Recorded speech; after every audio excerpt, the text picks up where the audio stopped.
Welcome to the Bravo Charlie Club podcast, making you 12.5 minutes more awesome each week. He's Ben. I'm Richard. Let's go. Ben, how are you? G'day, Richard, and konnichiwa, hola, and kia ora to listeners in Japan, Portugal, and New Zealand added to our listenership. And fantastic. Richard, Japan, I can't explain why, is actually our second largest followership. We're big in Japan. I've always wanted to be big in Japan, Ben. Yeah, and I'd love someone who's listening in Japan to write in and say hi, tell us how you found us. Neither Richard or I have been to Japan or know anything about Japan, so it's fascinating to us. And thank you so much for being a part of this. So there you go. Thank you. Right? You haven't been to Japan, right?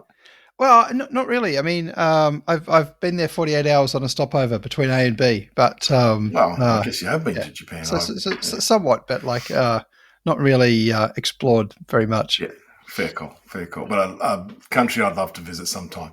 Hey, in the Fully Awake project, we discussed what opened our eyes this week, and I got to tell you, I was vacuuming this week. Much to my wife's happiness and and amazement, no doubt. And amazement. I think she took a photo. So a small pebble went up the neck of the tube and did that, and it just, I was like, oh wow, that is literally the most satisfying sound in the world to me, because we've explained before I'm diabetic. Neuropathy, and standing on that pebble versus vacuuming it is an alternate universe for me. And so it made me sort of think, what is the most satisfying sound in the world to you? To me, the most satisfying sound in the world, actually, on the tangent of pebbles, I quite like skipping rocks on water. I can spend ages just throwing at the beach. Lobbing rocks out. So it's probably trying to skip your pebble, Ben, out across the ocean. Yeah. Well, I don't think this pebble size was skippable. They're all skippable. Are they? Okay. Well, you're the expert. Aren't pebbles normally skipped on lakes? I think it doesn't need to be like glass-like, the water, or oh yeah, at the beach down near where I live, you kind of get this, just as the water's kind of like washing up on the shore, you kind of have this long, thin kind of flat kind of surface. Yeah. So definitely skippable. And the second thing I was thinking about this week, and my work colleagues will think I'm targeting them, and I'm not. But sure. Actually, what I say, everything you say before "but" is instantly forgotten. Yes, exactly. Why do people save files on their desktop anymore? Oh, yes. This guy opened his laptop, not the same guy with the 10,000 plus emails, and his desktop is just covered in links. And I'm like, stop it. Just stop it. Like, what is going on? All the technology available to us in the cloud and backup. Like, why are people doing this? I think it's old school. Like, I think it's, sort of Windows 95 kind of, isn't it? You sort of everything just got saved to the desktop, and you ended up having a desktop full of icons, and then technology moved on, but stuff just kept getting saved to the desktop. Okay. I think my experience though is technology actually solved this for us too. Like I use OneDrive as an iCloud as a cloud storage, and they've literally got a folder called desktop, which I think the idea is you dump everything in your desktop into it and pretend it's your virtual desktop. And just move on. Like, back up your stuff, guys. Come on. Same with Apple. Apple does the same thing. Same with iCloud, right? Okay. Yep. So there you go. Hey, travel tip of the week. You're clearly traveling, because I can see I am traveling. You're in a hotel room. We've been kicked out of the master room. I've been kicked out of home. Well, I have for a few days. I'm down in Melbourne on the road, and yes, staying down here. This is a hotel room at the Savoy in Melbourne, which is sounds fancy. It's kind of fancy. It's a bit of an old world. Got a bit of old world charm about it, actually. Kind of in the interior and the way it's done. Yeah. Have you been there before? I have. Yeah, it's probably my. That's the marker, isn't it? If you're going back, 6th or 8th stay here. I've kind of got I've got a number. I've kind of got about half a dozen different hotels, and I'm happy to just take the cheapest in the sort of in the triangle. Yeah, the first visit that's on them to impress you. But the second visit, that's on you if you're going back, I think. Yeah. I like the Hey, random upgrades too. Like sometimes you'll just turn up at a place that you've been to before and they go, "Oh, we've comped you up." Yeah, And Savoy have these cool, like little, I don't know what you call it, almost a townhousey kind of room where the lounge is downstairs with the sort of TV and bar and stuff, and then you kind of go up this windy staircase, and you sort of the bed is upstairs. It's kind of it's quirky. Yeah, sounds like my worst close nightmare. To the station. Stairs, so yeah. Good. Hey, you were discussing cost savings on breakfast recently, and it brought to mind to me expense submission. I just wanted to give a tip from a receipt management point of view. I carry this little file which literally is separated by a piece of paper. On that piece of paper, one side says personal expenses, the other side says business expenses, to keep my receipts in order. My bookkeeper loves it, so there's a very simple receipt management system, and also expense claims. Just keep on top of them, doing it every week, especially if you're traveling as much as as some people do. Leaving that to the end of the month or missing a month, my goodness, that's a head case going back through your receipts, isn't it? It's crazy. It's so super tedious. I lose probably half the receipts if I don't get them emailed to me. So what I've done, the way I kind of get that to work for me, is I have separate cards. So separate cards, one for business and one personal or something. Personal, yeah, and I even have separate accounts too, just with a float in one account, and even if I'm expensing that back through work, it's just easier to have a separate card that you just tap all your business stuff on, and that all goes through there. Yeah. You've got a particularly good bookkeeper, from what you've told me. I do. I do. Yes. So bookkeeper is a pro hack. Any small business people out there, you've got to get a bookkeeper. Job number one. Any listener feedback coming in, mate? Yes, actually, Ben, and this one's a bit relevant to your good self. A listener's written in with their own conundrum. If you're part of a club where you're expected to show up weekly, such as a swimming club, don't feel targeted, Ben, and you don't show up, how long should it be before you're kicked out? Well, Richard, I'm not comfortable with listeners writing in with their own conundrums. You're the actual topic of the conundrum. this sounds very targeted. The good news is I actually went swimming yesterday. Oh, fantastic.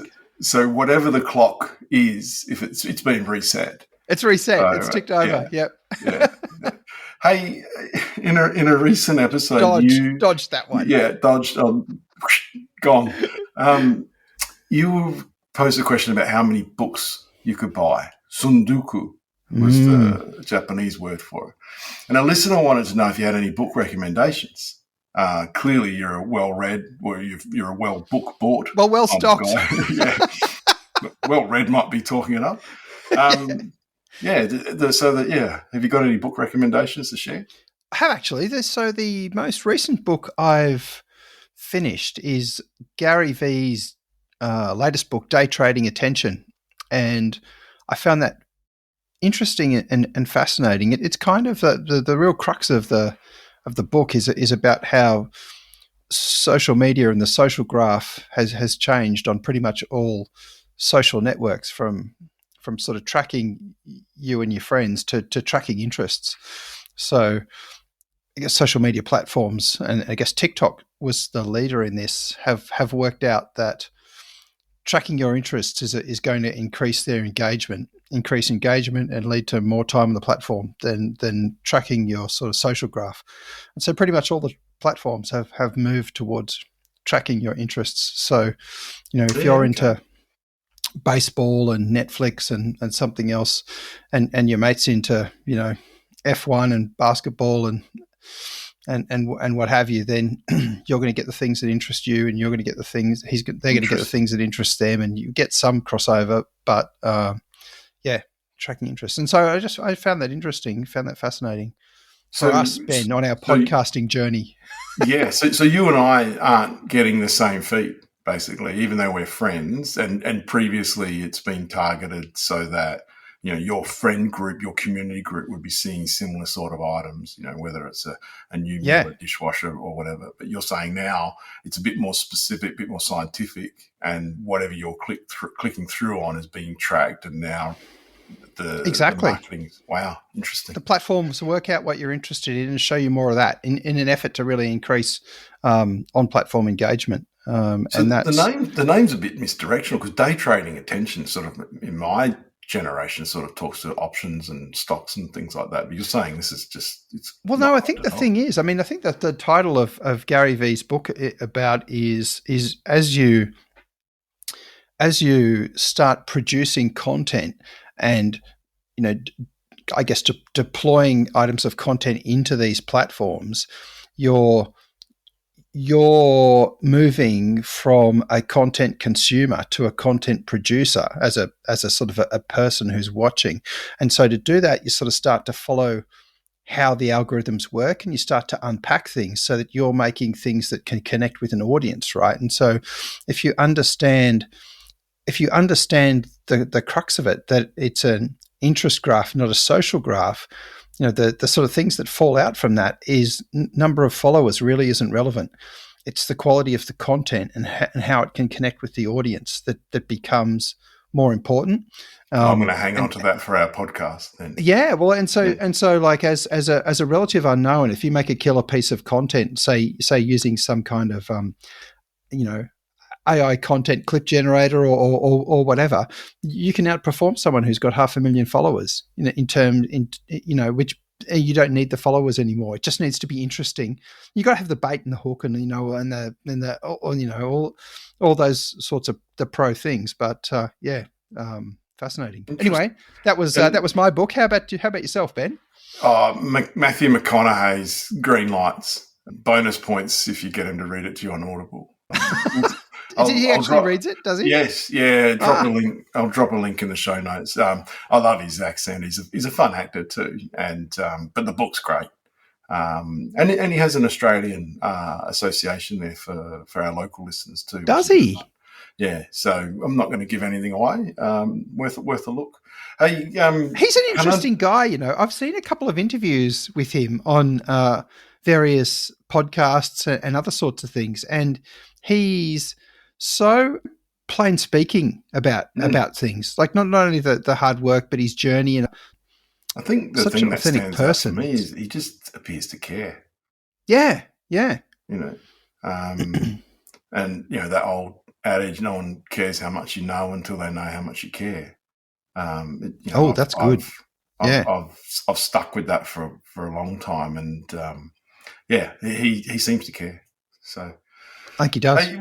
We ran out of time last week on the Conundrum of the Week, and I've whilst we're sort of getting to the longer side of a standard episode, I don't want to miss the fact that we promised our listeners we would talk about what to do with the third drawer or that box full of old printer cables and other tech stuff that you'll never use. Like, what's the answer? What do we do with this stuff, mate? What do we do with it? It's a great question, and it just keeps piling up with every new gadget you get, although they're coming with less and less. I sent all mine off to computer recycling, actually. I kept what I thought was one of everything until the printer stopped working about 3.5 weeks ago, and I'd gotten rid of the square one. That square USB plug. Yeah. I had to go out and buy another one, which killed me. Anyway, you should have just walked next door because they'll look and just said, "Can I have a look in your third drawer?" The neighbour would have had one. I've got probably one. Right. So there's a computer recycling service in every major city, or what's? We had one in Currumbin. It was just electronics recycling, and I took them there. They said they were happy to take them. Good to know. I didn't ask about how they recycle it or what they do or where they go or anything like that. Perhaps I should have. But perhaps having to buy one cable out of the 478 that I've got, which I've been tripping over for the last 15 years. I think that's probably a small price to pay. So I'm gonna check that out. I'm gonna check that out for sure. Well, that's it, mate. Listeners have been BCC'd on our week. And next week, the conundrum of the week, we're going to ask, should we have to resit driving tests? So there you go. See you next week. Bravo Charlie Club out. And that's the pod.